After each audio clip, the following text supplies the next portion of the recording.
Prions.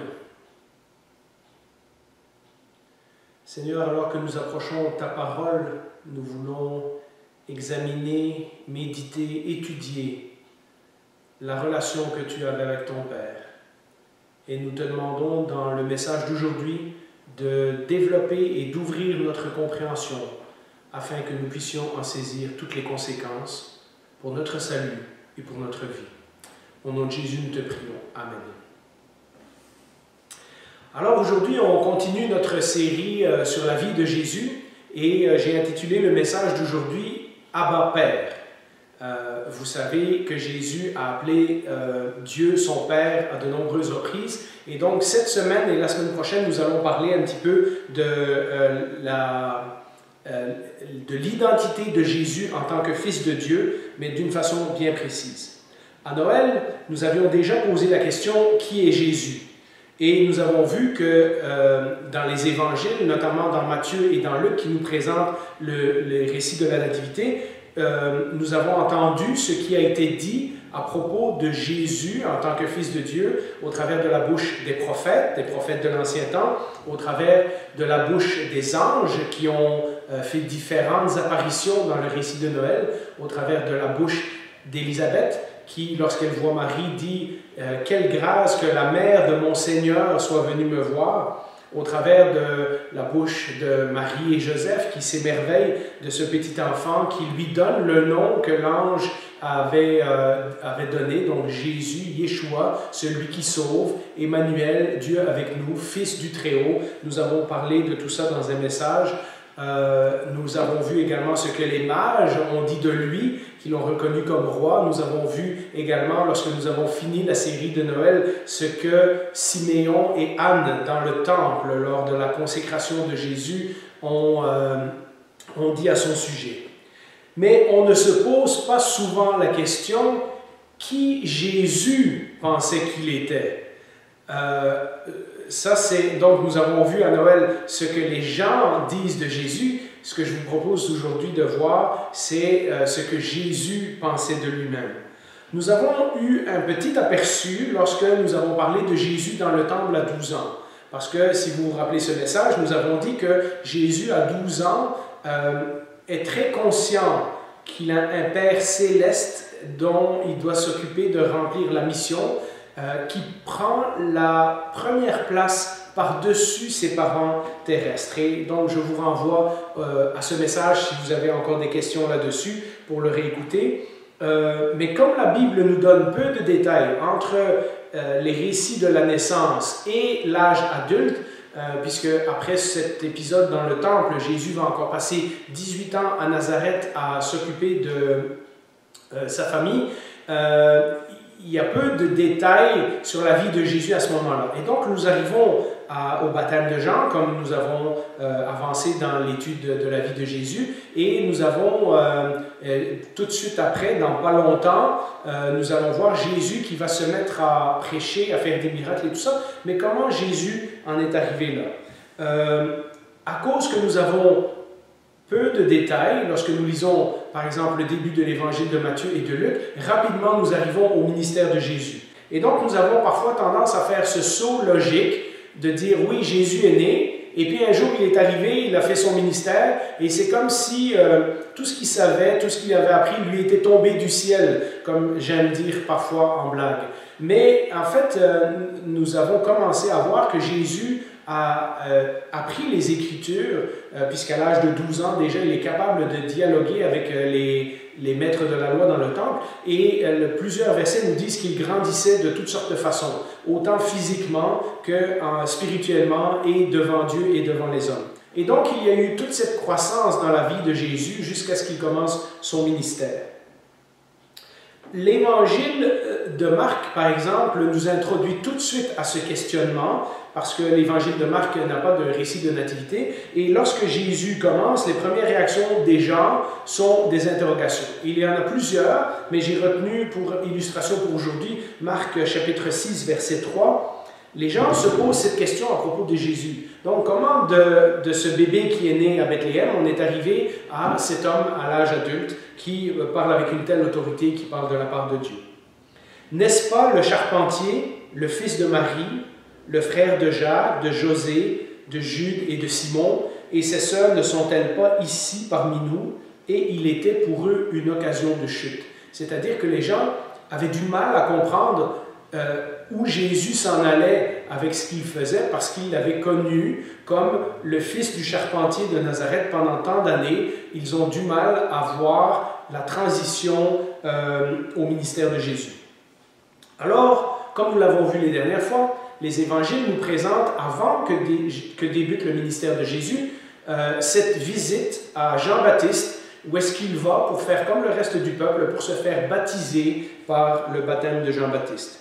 Et nous avons lu, et je vous reviens là-dessus, une apparition miraculeuse se déroule lorsque Jésus sort de l'eau tout de suite après son baptême. Alors, retournons au verset de la dernière fois. Dans Matthieu 3,17, nous lisons ceci. « Dès que Jésus eut été baptisé, il sortit de l'eau. Et voici les cieux s'ouvrirent, et il vit l'Esprit de Dieu descendre comme une colombe et venir sur lui. Et voici une voix fit entendre des cieux ces paroles. Celui-ci est mon Fils bien-aimé, en qui j'ai mis toute mon affection. » Ou, comme je l'avais dit, toute mon approbation ou toute ma joie. Ce sont différentes façons d'exprimer la même vérité. Et voilà tout le point central de l'identité de Jésus. Nous avons posé la question au début, qui Jésus pensait qu'il était lui-même? Eh bien, Jésus sait qu'il est le Fils bien-aimé du Père. Oui, il est véritablement homme, comme nous l'avons vu dans les récits de Noël. Oui, il est véritablement juif, comme nous l'avons vu dans sa généalogie. Oui, il est véritablement descendant du roi David, comme nous l'entendrons de la bouche des mages qui cherchent le roi des Juifs.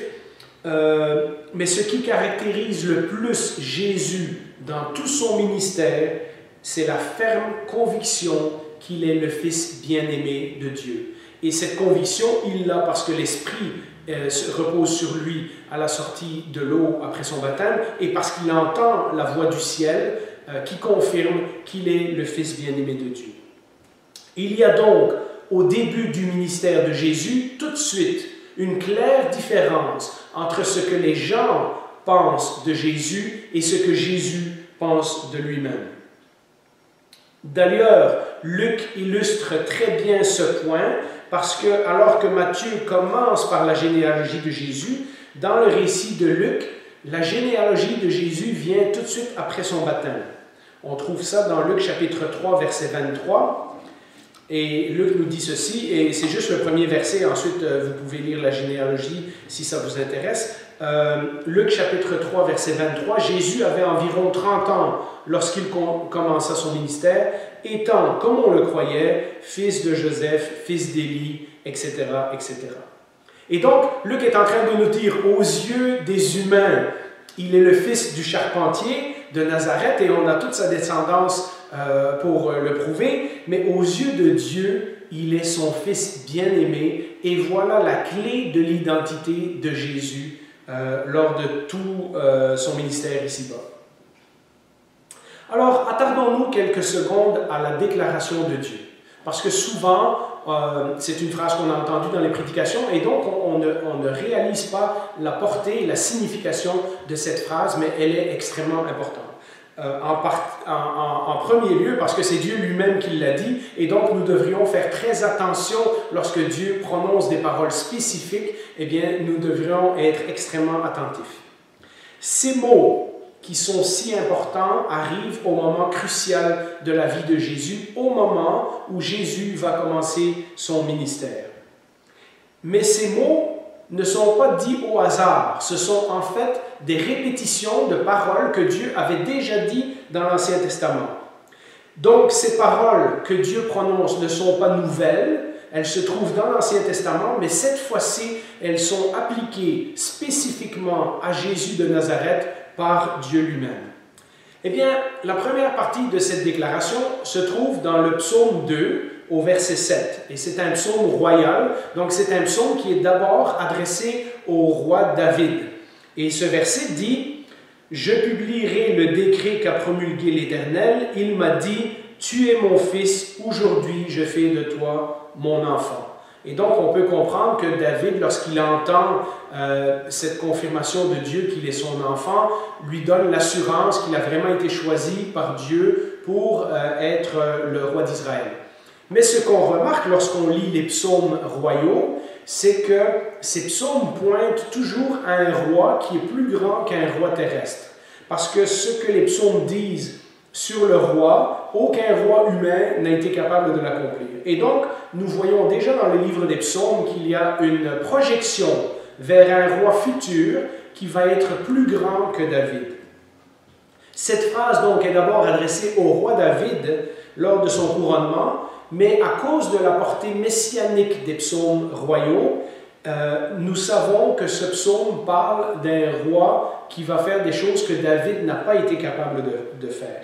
Paul, d'ailleurs, et d'autres apôtres dans le Nouveau Testament vont reprendre ce texte-là à plusieurs reprises. Mais, par exemple, si vous voulez lire dans Actes 13, versets 22 à 39, Paul, dans son discours, explique comment ce psaume s'adapte à Jésus, parce que justement, il y a des choses que David n'aurait pas pu faire dans le langage de ce psaume.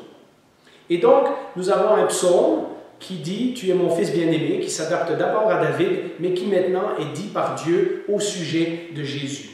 La deuxième, tu es mon fils bien-aimé, en qui j'ai mis toute mon affection ou qui a toute mon approbation, se trouve dans Ésaïe 42, verset 1. Voici mon serviteur, donc il parle du Messie, le serviteur souffrant qui s'en vient, celui que je soutiendrai, celui que j'ai choisi et qui a toute mon approbation. J'ai mis mon esprit sur lui, exactement comme on le voit dans le baptême de Jean. Il révélera le droit aux nations.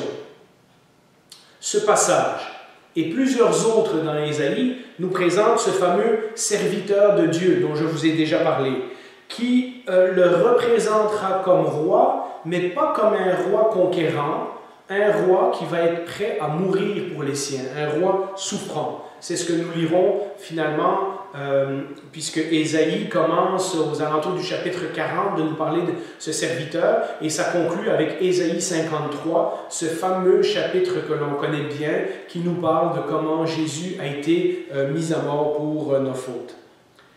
Ce serviteur de Dieu, qui a toute l'approbation, qui a toute l'affection de Dieu, est prêt à payer le prix ultime que Dieu demande, le prix de son obéissance que Dieu demande pour ramener Israël vers Dieu. Et nous savons que ce n'est pas simplement pour ramener Israël, mais c'est pour ramener des gens de toute langue, de toute tribu, de toute nation, pour faire un peuple pour Dieu. Et il sera de cette façon-là le salut des nations. Ce ne sera pas un serviteur conquérant qui va chasser les envahisseurs et qui va dominer la terre par sa force, mais qui va conquérir le monde par son amour, par sa soumission, par son obéissance, par son sacrifice. Alors nous voyons que lorsque Dieu a choisi d'identifier Jésus devant tout le monde comme son Fils bien-aimé, il a choisi des Écritures de l'Ancien Testament pour le faire. Dieu prononce à propos de Jésus sa propre parole qu'il avait déjà prononcée dans l'Ancien Testament. Et comment Jésus trouve son identité, la confirmation de son identité, de nouveau par la parole. Nous le verrons notamment lorsque nous allons parler des tentations de Jésus. En lisant l'Ancien Testament, là où d'autres ne voyaient qu'une collection d'histoires, de citations, de personnages, peut-être de rêves et d'espoirs, Jésus voit son propre visage. Jésus voit une projection de toute sa vie dans l'Ancien Testament. C'est pour ça qu'il est capable de dire aux disciples d'Emmaüs, et commençant par les prophètes, les psaumes et toutes les Écritures, il leur expliqua ce qui le concernait. Je vous donne un exemple, et on ne parlera pas trop de ça parce qu'on va y revenir au fur et à mesure de la vie de Jésus, mais lorsqu'on remonte plus loin encore dans l'histoire du peuple de Dieu, et que nous lisons dans Genèse 22, le fameux récit où Abraham, Dieu lui demande de sacrifier son fils, qu'est-ce que nous lisons? Que Dieu demande à Abraham de prendre son fils, son unique, son bien-aimé. Et vous voyez comment il y a déjà là un écho de ce qui va définir Jésus dans le Nouveau Testament, le Fils unique et le Fils bien-aimé. Et vous connaissez l'histoire, Abraham, par obéissance à Dieu, et Hébreu nous dit qu'il faisait suffisamment confiance que même s'il offrait son fils en sacrifice, Dieu serait capable de le ressusciter. Eh bien, par obéissance à Dieu, accepte de porter Isaac sur la montagne pour l'offrir en sacrifice. Et vous savez, dans cette histoire, à la dernière minute, un ange intervient et fournit un bélier qui va remplacer Isaac au sacrifice. Clairement, Jésus a vu son histoire, sa propre histoire dans ce récit. Sauf que cette fois-ci, il n'y aura pas de bélier à la dernière minute pour remplacer le sacrifice. C'est lui-même, l'agneau de Dieu, comme le dira Jean-Baptiste, qui va être mis à mort, qui va servir de sacrifice. Et donc, on peut très bien comprendre que Jésus, toutes ces années où il médite sur la parole de Dieu, et comme je vous dis, on le verra plus tard dans la vie de Jésus, Jésus connaît extrêmement bien les Écritures, même des livres compliqués et même des passages difficiles. Eh bien, toutes ces années où Jésus passe à méditer sur les histoires de l'Ancien Testament, il voit dans l'Ancien Testament une projection de sa propre vie. Paul avait compris tout cela. Dans Romains 8, 32, il nous dit « Lui qui n'a même pas épargné son propre Fils ». Donc, on est en train de parler de Dieu et on est en train de parler du Fils bien-aimé. Mais l'a livré pour nous tous, comment ne nous donnerait-il pas aussi tout avec lui? Et donc, Paul est en train de dire, vous savez, si toutes ces histoires de l'Ancien Testament, qui étaient des projections de Jésus, et si la vie de Jésus, telle que les évangiles nous l'ont raconté, sont vraies, et que c'est le Fils bien-aimé, et qu'il est mis à mort pour nous, si Dieu a démontré son amour pour l'humanité de cette façon-là, croyez-vous qu'en Jésus-Christ, il ne nous donnera pas aussi tout le reste?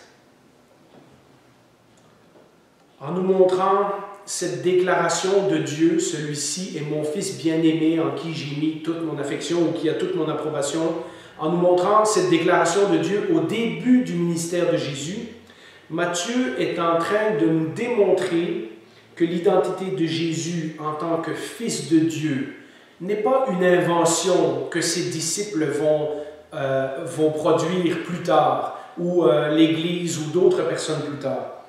C'est Dieu en personne qui l'identifie comme son Fils, son bien-aimé, et il fait cela en utilisant les Saintes Écritures, en utilisant la parole qu'il avait déjà révélée dans l'Ancien Testament.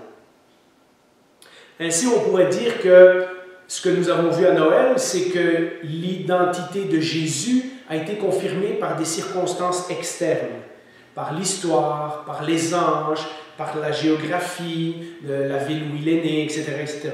Alors que cet événement, la voix de Dieu qui s'est fait entendre au baptême de Jésus, est la confirmation de l'identité de Jésus de façon interne. Maintenant, Dieu n'utilise pas les circonstances pour dire « celui-ci est mon Fils bien-aimé », c'est lui-même qui le confirme à voix haute. Alors, qu'est-ce que ça signifie dans la relation entre le Père et Jésus? Parce que l'idée que Dieu est Père se retrouve dans l'Ancien Testament. Nous verrons la suite la semaine prochaine de ce que ça implique pour nous, mais je prépare également un autre message pour survoler l'idée de Dieu en tant que Père dans l'Ancien Testament, et donc ça sera un complément à ce message, mais quelques exemples. Dieu est décrit comme Père dans l'Ancien Testament, mais pas assez rarement comme Père d'un individu. Presque toujours, il est vu comme le Père de la nation ou comme le Père d'Israël au complet. Il y a un texte, par exemple, dans Deutéronome 1,31 qui dit « Au désert, où tu as vu que l'Éternel, ton Dieu, t'a porté comme un homme porte son fils, pendant toute la route que vous avez faite jusqu'à votre arrivée en ce lieu. » Et dans les prophètes, par exemple, il y a de nombreux textes qui rappellent qu'Israël devrait être obéissant à Dieu comme un fils obéit à son père. Mais là encore, on ne parle pas d'un individu personnellement, on parle de tout le peuple d'Israël. Dans Malachie 1,6, par exemple, nous avons un fils honore son père et un serviteur honore son maître. Si je suis Père, où est l'honneur qui me revient? Vous comprenez que c'est une critique de Dieu qui dit, vous m'appelez Père, mais vous ne me traitez pas comme un Père. D'ailleurs, dans l'Ancien Testament, à de nombreuses reprises, c'est Israël au complet qui est appelé le Fils de Dieu. Nous avons vu ce passage dans Matthieu, la prophétie qui dit « J'ai appelé mon fils hors d'Égypte ». Et nous voyons comment Matthieu dit, oui, dans l'Ancien Testament, ce passage s'appliquait au peuple de Dieu, mais ce passage est repris pour parler spécifiquement du Fils de Dieu, qui est donc Jésus, dans le Nouveau Testament. Et donc, oui, il y a cette idée que Dieu est Père dans l'Ancien Testament, mais pour beaucoup de Juifs, ils comprenaient Dieu Père en tant que Père de la nation. Et ils n'ont pas cette idée de s'approprier Dieu en tant que Père personnel. Mais pour Jésus, la conviction que Dieu est son Père personnel et que lui est le Fils bien-aimé, était plus qu'une vérité théologique générale. Pour lui, c'est une réalité. Pour lui, c'est une réalité et on va le voir dans le récit de la tentation, comment tout ça va entrer en compte.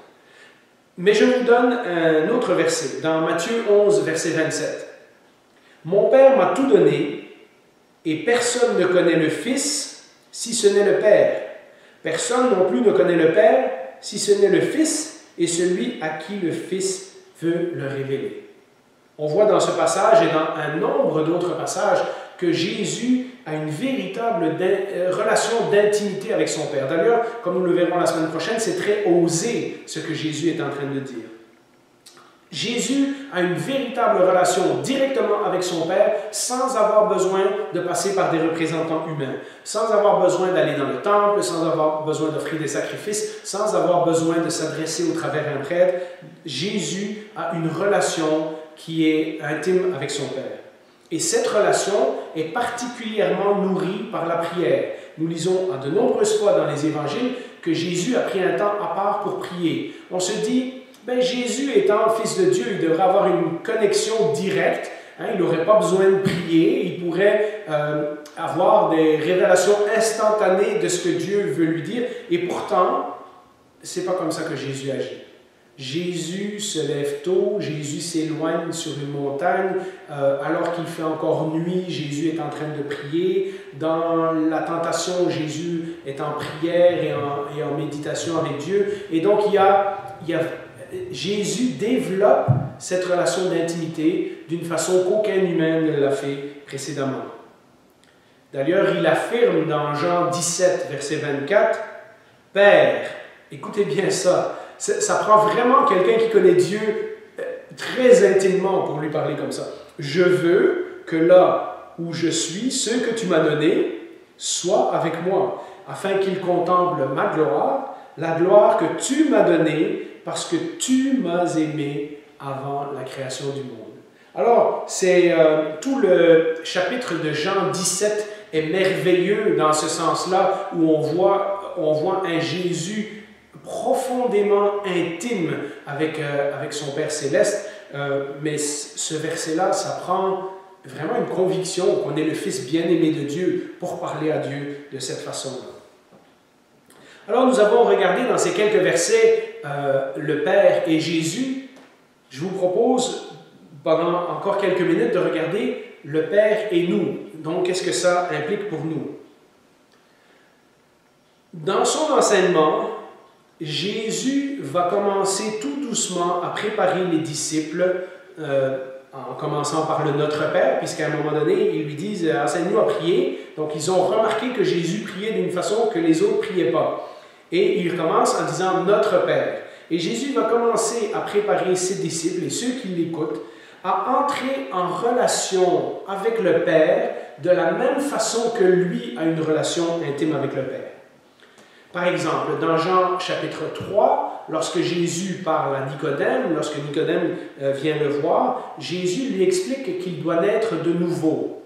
Donc, si on paraphrase, il doit devenir un nouveau-né. Il doit redevenir un enfant ou un fils dans une nouvelle sorte de famille. Dans Marc 10, 15, il dit « Je vous le dis en vérité, celui qui n'accueille pas le royaume de Dieu comme un petit enfant, n'y entrera pas. » Jésus va dire tout au long de son ministère dans les évangiles que la façon d'entrer dans le royaume de Dieu, c'est d'entrer dans une nouvelle relation avec Dieu comme un fils avec son Père. Vous voyez, il n'est pas question là de respecter des règles, de faire des rituels, etc., mais d'établir une véritable relation avec le Dieu qui sauve. Et finalement, dans des versets comme Jean 20, verset 17, Jésus lui dit « Ne me retiens pas, car je ne suis pas encore monté vers mon Père. » Ça, c'est lorsque Jésus est ressuscité et qu'il est dans le jardin. « Mais va trouver mes frères et dis-leur que je monte vers mon Père, et écoutez bien ceci, et votre Père, vers mon Dieu et votre Dieu. » Et Jésus, donc, lorsqu'il est ressuscité, à la fin de sa vie ici sur terre, rappelle à ses disciples que parce qu'ils ont cru en lui, son Père est maintenant devenu leur Père. Ainsi, l'évangile de Marc, le même évangile qui commençait avec toutes ces questions sur l'identité de Jésus, après avoir examiné toute sa vie de façon spectaculaire, se termine avec cette confession dans Marc 15, 39. Quand l'officier romain qui se tenait en face de Jésus entendit son cri et le vit expirer de cette manière, il dit « Cet homme était vraiment le Fils de Dieu. » Vous relirez tout le passage, ça vaut la peine. Eh bien, c'est comme ça que du début du ministère de Jésus jusqu'à sa mort sur la croix, nous voyons que Jésus a cette conviction qu'il est le Fils bien-aimé de Dieu, et cette conviction va se transférer sur les gens qui vont croire en lui, qui vont croire en sa parole, qui vont être les témoins de sa vie et qui pourront ensuite nous dire « Oui, cet homme est véritablement le Fils bien-aimé de Dieu. » La conclusion pour aujourd'hui, eh bien, parce que Jésus a accompli dans sa vie et dans sa mort tout le message de l'Ancien Testament et tout ce message qui pointait au plan que Dieu avait pour le salut de l'humanité. Parce que Jésus l'a accompli parfaitement, il nous fait maintenant bénéficier de l'adoption par Dieu. Paul conclut que l'œuvre que Jésus a faite sur la croix a un résultat immédiat pour nous et un résultat éternel. Dans Galates 4, verset 4, « Mais lorsque le moment est vraiment venu, Dieu a envoyé son Fils, né d'une femme. » C'est un résumé de tout ce qu'on vient de dire aujourd'hui. Né sous la loi, pour racheter ceux qui étaient sous la loi, afin que nous recevions le statut d'enfants adoptifs. Et parce que vous êtes ses fils, j'en ai parlé dans un autre message, lorsqu'on est adopté par Dieu, légalement dans le monde de cette époque-là, c'est comme si on était ses véritables enfants. Et parce que vous êtes ses fils et ses filles, on pourrait dire, Dieu a envoyé dans votre cœur l'esprit de son Fils qui crie « Abba, Père ». La même parole que Jésus disait à propos de son Père, maintenant nous avons le droit de le dire à propos de Dieu parce que Dieu est devenu notre Père. Ainsi tu n'es plus esclave, mais fils. Et si tu es fils et fille, tu es aussi héritier de Dieu par Christ. Mes frères et sœurs, Dieu nous appelle maintenant des fils et des filles. Nous avons été pleinement adoptés dans sa famille. Ce que cela signifie en détail, c'est ce que nous verrons la prochaine fois. Je vous invite à prier.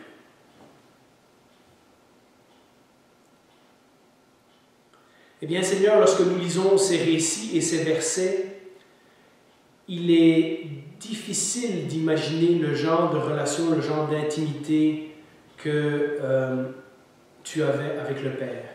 Et en même temps, nous comprenons que c'était sérieux, que c'était profond, que c'était intense. Mais plus encore, ce qui est difficile à comprendre, c'est le prix que ça t'a coûté de donner ta vie pour nous et d'être puni par le Père à notre place, alors que tu étais le Fils bien-aimé. Devant cette réalité, nous ne pouvons que nous émerveiller. Nous ne pouvons que adorer.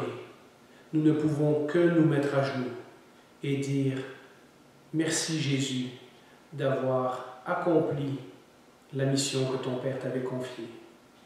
Merci Jésus de nous avoir sauvés. Merci Jésus de nous avoir adoptés comme frères et sœurs dans ta famille. Merci Jésus parce que grâce à toi, Dieu est devenu notre Père personnellement. Amen.